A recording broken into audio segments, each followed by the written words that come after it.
Convince some of y'all only watch hoops to boost your own egos. The whole look at how well I understand the game crowd. Do you enjoy this though?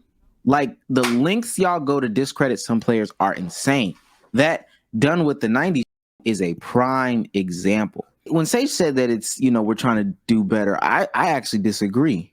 The current generation is actually doing worse because of the way that we just have basketball discourse as a whole. We can't go season by season. We can't go 3 year by 3 year. We go game by game. I talked about it before, like, every week somebody's compared to Luka. Every week. JT, let's put JT in these MVP conversations. He's over Luka. No question about it. We gotta talk about it. And the way that they talk about it, not by crediting Jason Tatum. Let's slander Luka. This is how we're gonna get to this point. Oh, he doesn't make his teammates better. Look at this clip defensive highlight. Well, he's still fat. He's not a winner. All these things. How is Jason Tatum good? Jason Tatum has a bad game.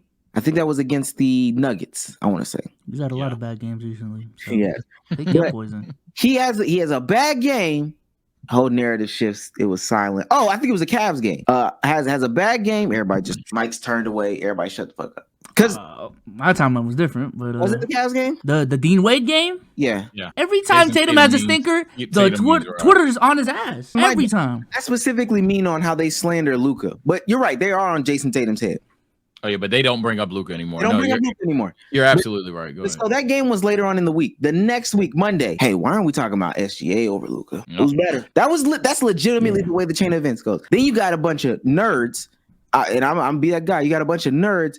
Look at these PERs and block rates and the wins, and look at his right hand efficiency going towards the elbow. All this is look at this. Look at these stuff.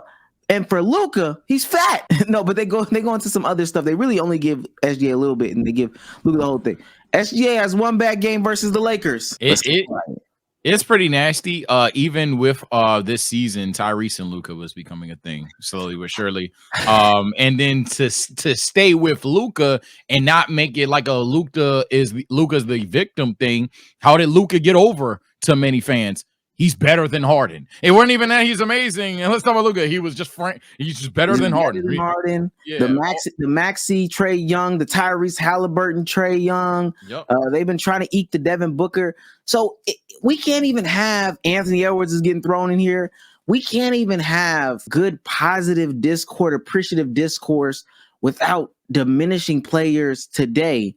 And I think it was Eli who said this. I was in the space, was like, every year we get an underground player, and the underground kids, because it's so cool. It's like in Playboy Cardi.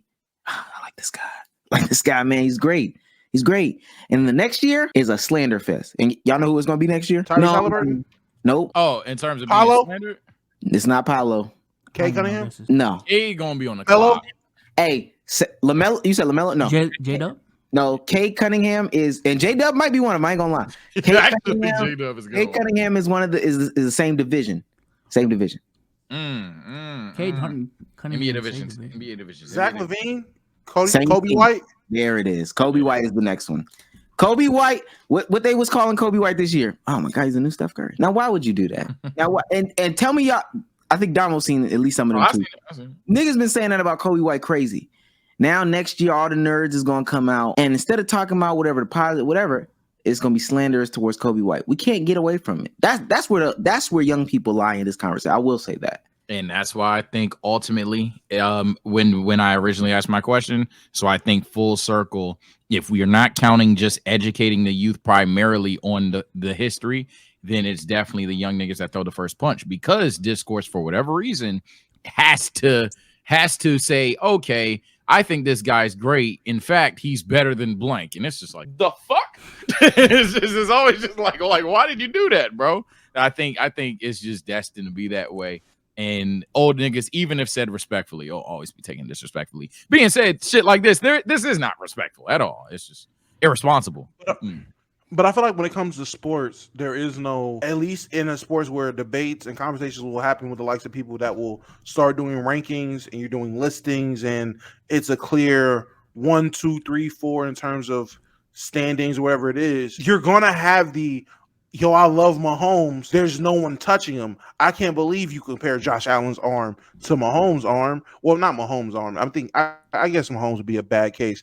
But there's always going to be a case of Lamar Jackson is great. I can't believe you niggas would really consider Josh Allen over Lamar Jackson. Josh Allen is great. I can't believe you niggas would consider Lamar Jackson over Josh Allen or whatever the case is. Hey, man, Tatis is amazing. I can't believe you niggas would rather prefer Ronald Acuna than Tatis. Oh my God, Shohei is amazing. I can't believe you niggas would consider. Like, that's always going to be a thing in terms of sports debates. Like, that's, I get it. It might be disingenuous. It might be fucked up. It might be brain dead or whatever. But in terms of everybody currently playing together, yes, I understand the can motherfuckers just coexist? Yeah, everybody can coexist. And still we talking about who, and if you want everybody to coexist, you can't ask who's the best.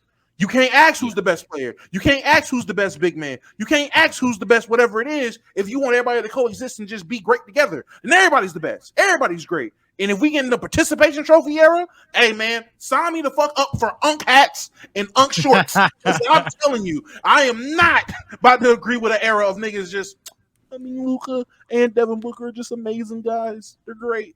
We don't know who better. No, man. I don't want to. We don't got to discredit anyone to uplift anyone else. It's just thin. I feel like it's a thin line between discrediting people to uplift people and pointing out the differences in someone's game to determine who's the best or to conclude with who's the best. Yeah. I do feel like there's a difference there. And I do feel like there's a whole lot of people, depending on where you have these conversations, that have an issue with not being able to just tell you the facts and go from there. They have to bring a nigga down. They have to be biased. They have to be one-sided. They have to be picky and choosy with what clips they show. They have to cherry pick certain clips to make their argument. It's a form of a bias. That's why I always announce my biases. That's a new thing I picked up like last year. I said, fuck it. I'm going to just tell niggas I'm biased before we go into this. Because then you already know, like, okay, you're just leaning that way. I'm not going to convince you. You're not just, that's what you believe, cool. And most of the time, niggas leave me the fuck alone about it. It changes discourse in basketball. I swear it does.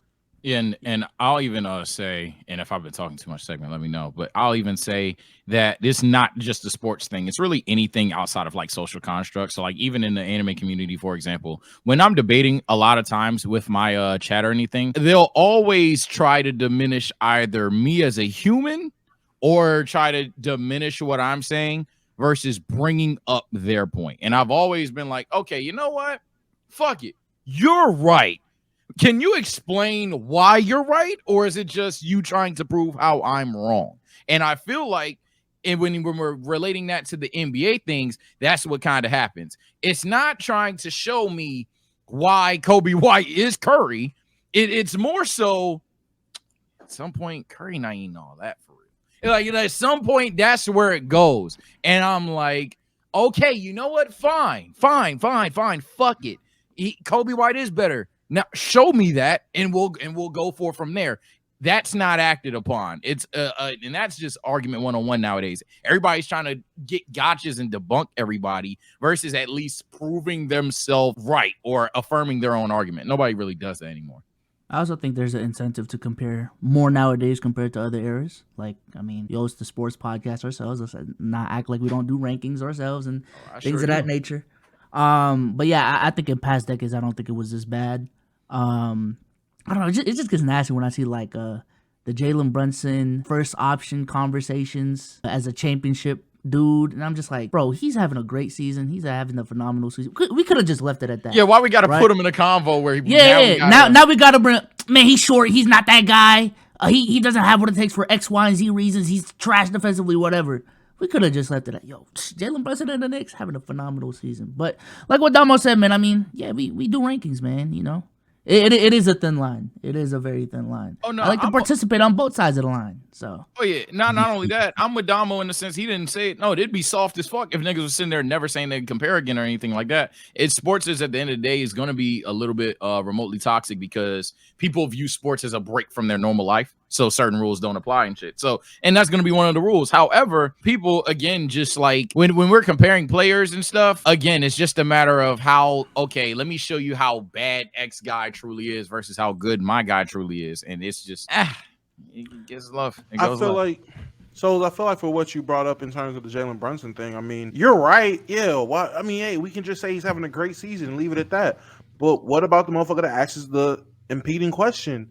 how far can they go with him being the best player? Because what does it mean for the Knicks to be back? Oh, they're back to what? The playoffs? Knicks fans don't want that. Any team that want that a blood-rooted basketball team, they think higher goals. What does the Knicks being back mean? If niggas is asking, are the Knicks back? Is he the guy to lead the Knicks? Then you're going to have to get down to, well, the nigga is 6 feet tall. Like, hey, we got to start breaking it down if that's the question being asked. I feel like there's I'm not saying that, though. I feel like it's absolutely fine acknowledging someone having a great season, but niggas get to asking questions, whether you want to take them questions seriously or not, whatever. And if we want to kill the nigga for asking a question, that's cool. But at the end of the day, if ain't nobody asking questions, then where we at? Niggas is just sitting around accepting shit all goddamn day. Sign me up for my uncat. Here I'm saying, Damo. Like for example, let's take a different player, right? An easy player to do this with. Let's take Victor Wembanyama, right? We're noticing bro's nice. Like, who the fuck don't think that? Like, we're noticing bro's nice. Now, a question that is like cool, for example, is he top 30? A cooler question, more debatable question, is he top 20? Damo, my thing with like the Jalen Brunson thing, for example, is there some asshole that's going to sit there, yo, is Vic top 5? And it's like, now, why do I have to sit here and tell you that he's not top 5? You know he's not top 5. I know he's not top 5. But now we're going to have this crazy conversation for those small group of contrarians and everybody else. Now essentially niggas don't like Vic no more. And then now we're in a cycle of he's overrated, then underrated, then overrated. It's kind of like that to me. The legitimate conversation that's going to have about Victor post this season is, where do you rank this season against other rookie seasons or whatever the case may be, and of course placement in the league. And it's going to be taken by too far when somebody says in the rookie conversation, I already think he's better than LeBron at his peak. Fuck his rookie season, his peak. It's like, all right, bro. Yes. At this point, I actually take back my answer from earlier. I think it is the. That's what I'm saying. It's literally because it's always the new guys overhyping someone and someone having to say, wait, hold on now. Let's take it a dial back. But now I have to apply the criticism. But amp it. And that's what I'm saying. Yeah. Amps the fuck out of it. Like at the end of the day, what Damo's saying, this isn't pick a side, Sage. You disagree with Damo. No, I actually don't disagree with Damo, because he's right. We never asked questions to be a thing. But it's one thing to ask a question. Yo, who is better, James Harden or Kobe? It's another for a motherfucker to go, oh, see, here y'all go, man. James Harden wouldn't even last with Clyde Drexler. It's like, all right. God damn, bro. But I would say, for the guy that's asking the question, the conversation of, hey, where does Wemby rank? And you have that, I mean, we can call him an asshole, whoever, that says, is he top 5? I mean, he might genuinely think a 7'4" nigga with the ability to step back, impede everything on defense, is a top 5 player. And my thing is, we got to separate the differences between people who genuinely think that because of what they see, what they know, and actually can form that argument, versus the niggas is just saying that because for whatever reason, niggas like to be contrarians for attention. Like, we have to decipher the difference between that. Because I'm not going to get mad. That's like getting mad at Kai and Anthony for thinking Paul George is his GOAT, or getting mad at Brandon Miller for thinking Paul George is his GOAT. Like, all right, nigga, Paul George really the greatest player to you? But if Brandon Miller looks at Paul George's game, it's like 6'9", do it on both ends, hit anywhere from the floor, handle like a guard, and guard up anybody, nigga, that sounds like my 2K player that I grew up making. So to him, it makes perfect sense. It's reasonable. You might disagree with it, but that's reasonable. But a nigga saying, yeah, Paul George is the GOAT, that nigga hairline crispy. That's the nigga we need to talk about removing and exiling from conversations. That shit's pointless. I think to find the line, you do have to go over it. That's my last point. Like, you do not know what that line is until someone does OD and you say, wait, hold on, this is where he belongs. So fair point. I think with Dom, no, I was just gonna say that's exactly where I believe. Like, I expect my little 10-year-old cousin to come up and say, "Oh, Wemby's the greatest player in the world. He's the greatest player ever." Me, you know what? You're right. You want the Wemby shoes? Let's go get them, dog. Let's go get you a Wembert shirt and let you rock out, man. I want you to be as delusional as I was as far as fandom goes. I want you to get that, and then we'll meet somewhere in the middle once you start looking into basketball more or whatever. But at 10, as a youth, I expect you to say some shit. Wemby would just dunk on MJ, or he would just guard MJ on the perimeter. He could do it all. Me, you're right, dog. I agree. I would show the little kid now. I said I'll show the little kid, but he's right. He's 7'4". The Backyardigans is the best show. You're right, dog. You're right. I agree. Teen Titans go Clears. I ain't gonna lie to you. And there's a line before I have my uncle on me. over the original me. You're right, bro. I like the Avatar, the live action, actually. Oh shit! I have argued with my little cousin about Teen Titans versus Teen Titans Go. I have done it. I ain't going. Oh, yeah, I'm not going to act like I haven't. I'm not going to act like I haven't. I have sat there. My girl, what are you doing? Nah, he gonna learn. He's gonna learn today. There's no way we're taking. Yeah, I've done that. So I'm I literally had the debate too, Dom. I was like, you understand? Teen Titans had a theme, right? Because nephew theme. What do you mean? It's just like a dance jump. Yeah. Let me put that real shit on. Had an unk moment like hell the other day. I will say this, man. I spent some time this weekend watching full '90s games, man. I'm gonna say this, man. The 1%ers still stand out. MJ stood out. Hakeem stood out. Clyde Drexler stood out. But them role players, them role players are ass, bro. Oh my god. You're gonna stand out if you playing. I said that. If you playing kindergartners, you're gonna look great. Oh man. Man, we done. Man, that's how the clip's ending. Oh, Thursday we're gonna put a total into it.